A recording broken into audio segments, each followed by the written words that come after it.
Assalamualaikum warahmatullahi wabarakatuh.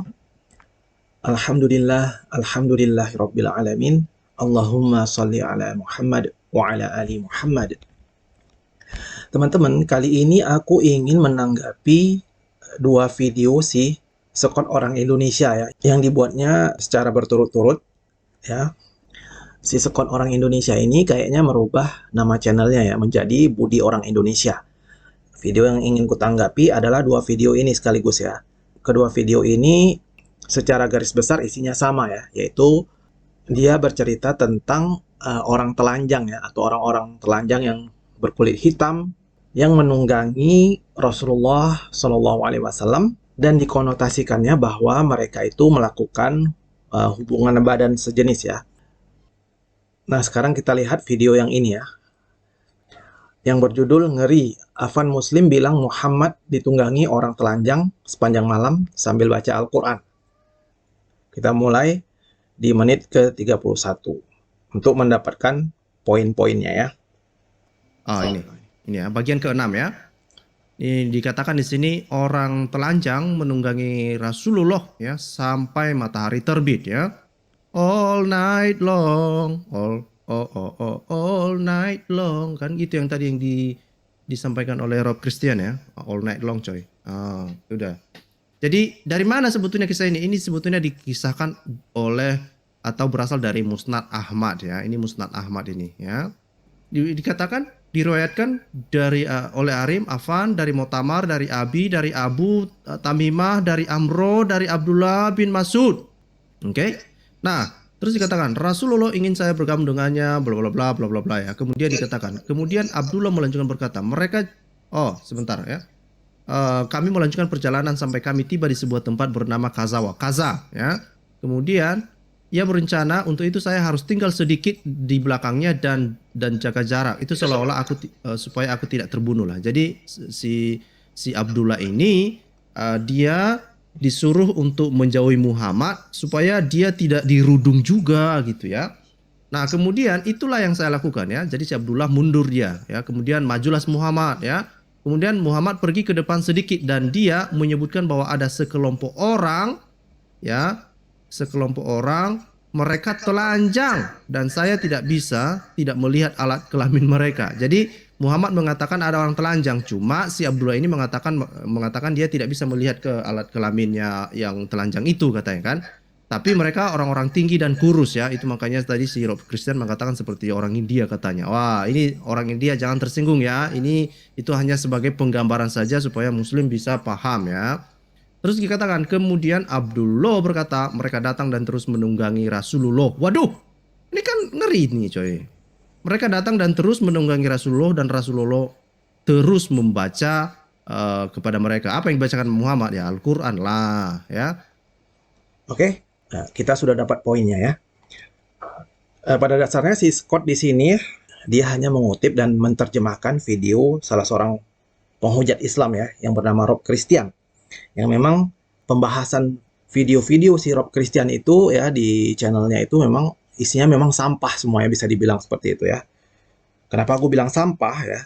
Nanti akan kita buktikan ya. Salah satunya adalah di video ini. Di dalam video ini juga ya si Rob Christian berkata bahwa umat Islam tidak berani menerjemahkan hadis ini. Kata siapa kita tidak berani ya? Oke. Hadis ini ada di kitab Musnad Imam Ahmad, terbitan Pustaka Azam jilid 4 halaman 59 nomor 3788 ya. Nah, kita menuju ke halaman 59. Ini uraian hadis yang cukup panjang ya, tapi akan aku bacakan semuanya supaya kita paham apa yang sebenarnya terjadi. Bukan cuma potongan hadis seperti yang ditunjukkan oleh si Rob Christian dan dikutip si Scott Orang Indonesia yang memang tujuannya hanya untuk menghujat Islam sekaligus menyesatkan umat Islam ya.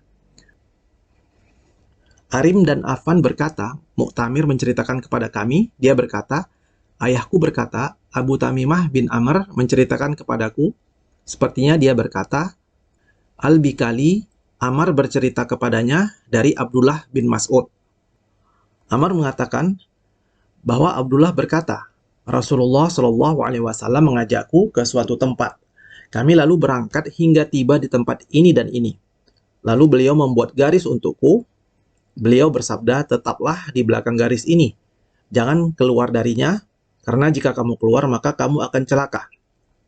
Aku pun tetap berada di situ. Rasulullah Shallallahu Alaihi Wasallam lalu berlalu sekitar selemparan batu atau lebih, atau dengan kalimat yang semakna dengan itu.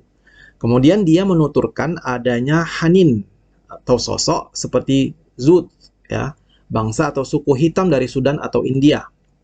Afan atau senada dengan yang dikatakan Afan, insya Allah mereka tidak mengenakan pakaian, tapi aku tidak melihat aurat atau kemaluan mereka.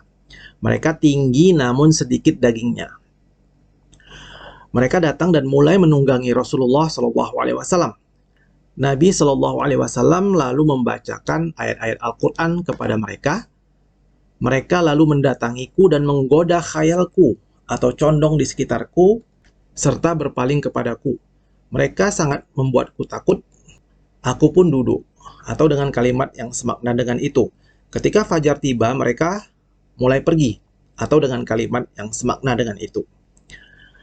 Rasulullah Shallallahu Alaihi Wasallam lalu datang dalam kondisi payah dan sakit, atau nyaris sakit akibat dinaiki oleh mereka. Beliau kemudian berkata, sungguh aku merasa kepayahan, atau dengan kalimat yang semakna dengan itu. Beliau lalu meletakkan kepalanya di pangkuanku, atau dengan kalimat yang semakna dengan itu.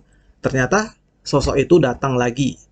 Mereka mengenakan pakaian putih panjang, atau kalimat yang semakna dengan itu. Saat itu Rasulullah Shallallahu Alaihi Wasallam sudah tidur ringan. Maka aku takut sekali, lebih takut daripada rasa takut yang pertama.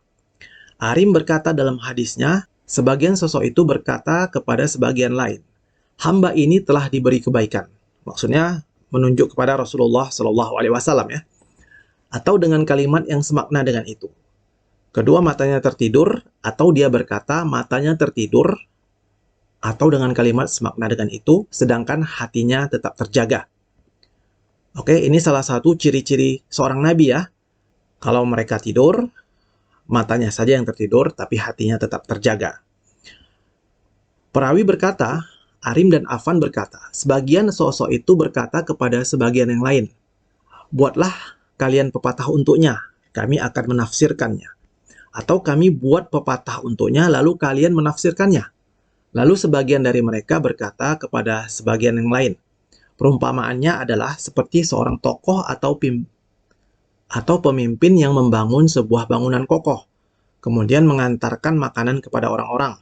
Atau perawi berkata senada dengan kalimat itu. Lalu orang yang tidak memakannya, atau perawi berkata, lalu orang yang tidak mengikutinya, disiksa olehnya dengan siksa yang pedih. Atau mereka berkata senada dengan kalimat ini. Mereka yang lain berkata, pemimpin itu adalah Tuhan semesta alam. Bangunan itu adalah agama Islam. Makanan itu adalah surga.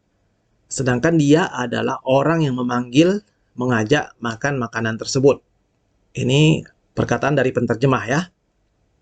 Siapa yang mengikuti orang ini maka berada di surga. Arim berkata dalam hadisnya, atau mereka berkata senada dengan kalimat itu, siapa yang tidak mengikutinya maka dia akan disiksa. Atau dia, Arim menurut penterjemah, berkata senada dengan kalimat itu. Rasulullah Shallallahu Alaihi Wasallam lalu bangun dan bersabda, apa yang kamu lihat wahai Ibnu Ummi Abd? Maksudnya ini panggilan untuk Abdullah bin Mas'ud, ya. Abdullah menjawab, aku melihat begini-begini. Nabi Shallallahu Alaihi Wasallam bersabda, apa yang mereka katakan tampak jelas bagiku. Nabi Shallallahu Alaihi Wasallam bersabda, mereka adalah sekelompok malaikat. Atau perawi berkata, mereka sebagian dari malaikat. Atau seperti yang dikehendaki Allah. Oke, di sini jelas dikatakan oleh Rasulullah Shallallahu Alaihi Wasallam, ya, bahwa mereka orang-orang yang berkulit hitam tersebut adalah sekelompok malaikat yang menjelma menjadi orang-orang yang berkulit hitam. Oke, di sini ada nomor catatan kakinya, ya, nomor 3788.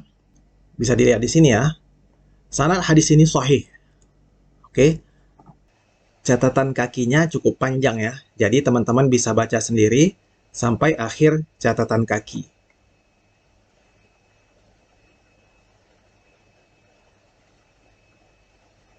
Dari catatan kaki ini, perawi-perawi yang ada di dalamnya tidak ada yang tercela ya.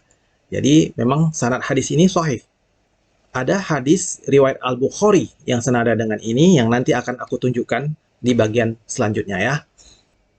Ada beberapa poin penting ya yang bisa kita ambil dari uraian hadis ini yang dijadikan oleh si Scott orang Indonesia bersama gerombolannya ya sebagai bahan untuk menghujat Islam ya, terutama menghujat Rasulullah Shallallahu Alaihi Wasallam.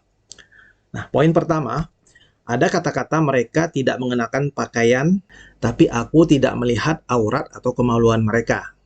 Oke, ini kejadiannya malam ya, sebelum fajar, dan tentu suasananya gelap.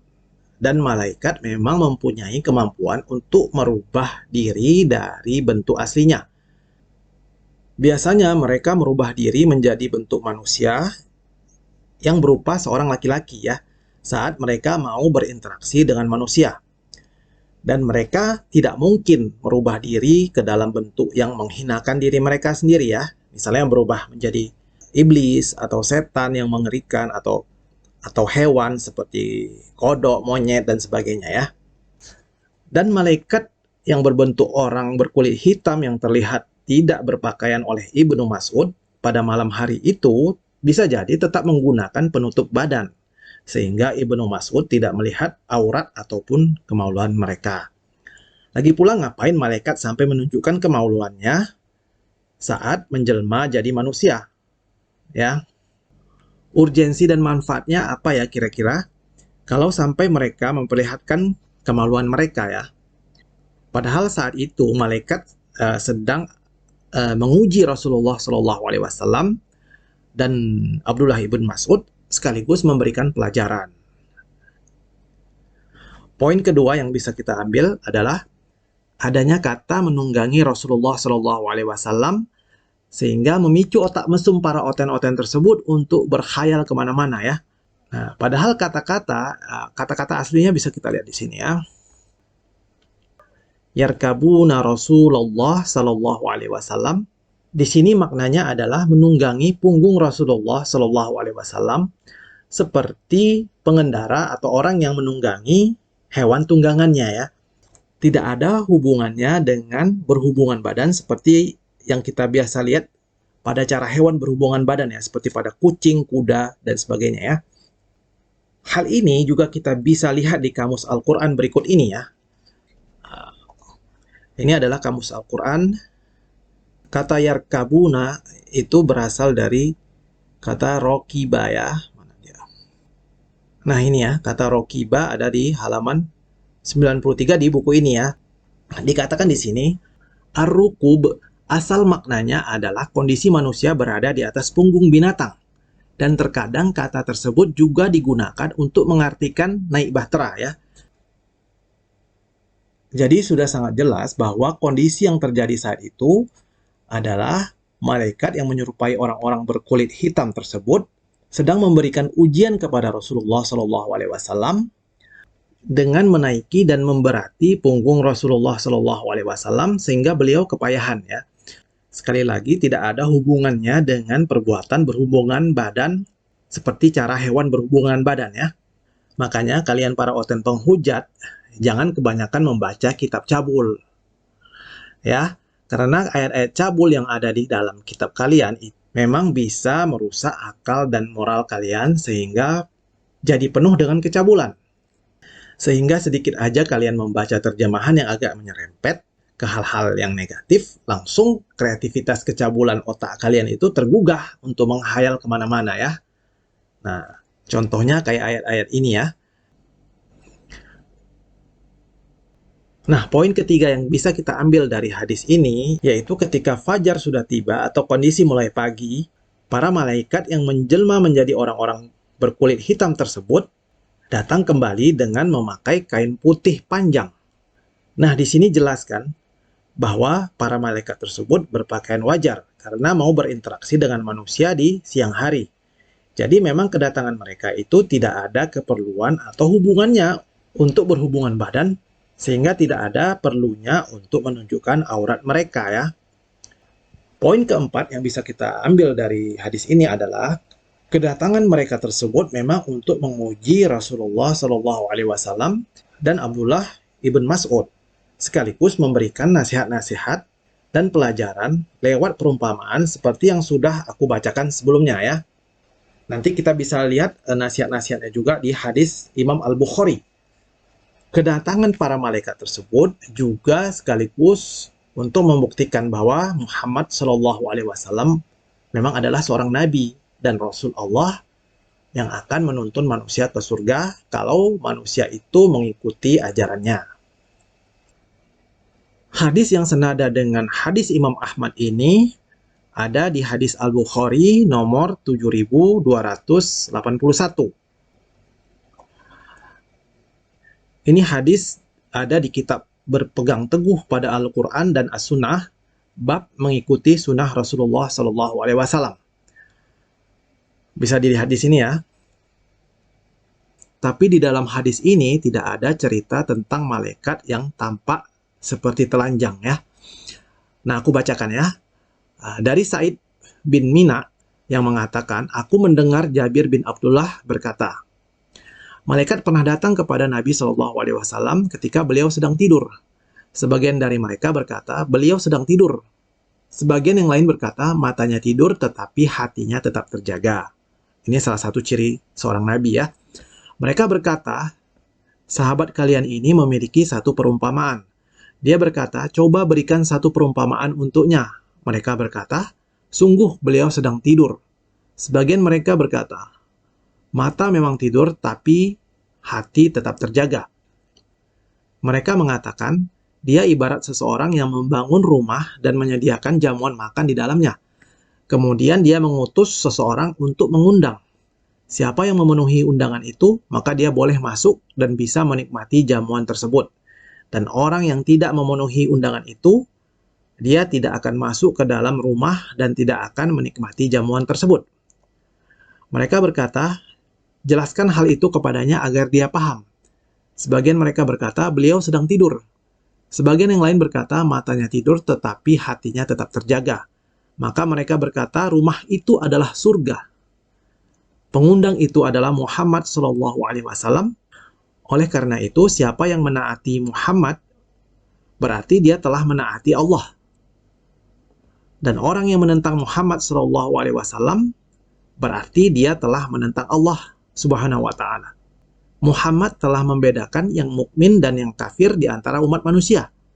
Qutaidah juga meriwayatkan hadis ini dari Al-Laits, dari Khalid, dari Sa'id bin Abu Hilal, dan dari Jabir bahwa Nabi Shallallahu Alaihi Wasallam keluar menemui kami.